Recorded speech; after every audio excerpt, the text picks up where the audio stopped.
Opponents कह रहे हैं। देखिए, एक इसमें पहले मैं एक गंभीर बात कहना चाहूंगा।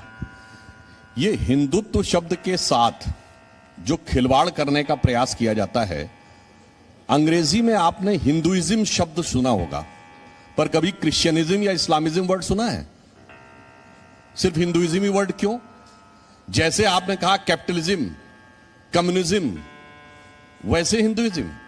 ये एक षड्यंत्र है शब्दों के जाल में फंसाकर भारतीय संस्कृति को लांछित करने का प्रयास। अन्यथा मैं पहले एक बात कहता हूं कि यदि आपसे पूछें कि दुनिया में कोई एक देश बताइए जिसपे इस धरती पे पाए जाने वाले सारे धर्म पाए जाते हो, तो सिर्फ भारत है। यहां तक कि पारसी, जोरोस्ट्रियन, जो अपनी जन्मभूमि ईरान से मिट गए, यहां फल फूल रहे हैं और बहुत शानदार स्थिति में है।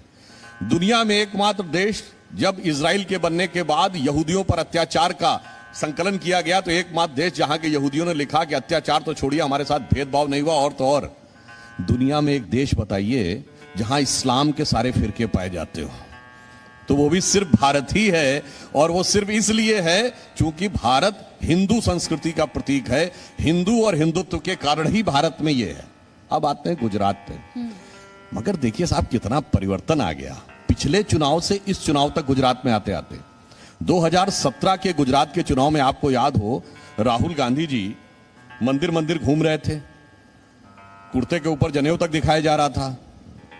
इस चुनाव तक आते आते भारत की राजनीति में कितना परिवर्तन आ गया बताइए। ममता बनर्जी जी चुनावी मंच से चंडी पाठ करने लगी, प्रियंका गांधी जी चुनावी मंच से देवी स्तुति करने लगी, अखिलेश यादव को यूपी के चुनाव में सपने में भगवान दिखने लगे, और गुजरात का चुनाव आया तो केजरीवाल को नोट पे भगवान का स्थान दिखने लगा।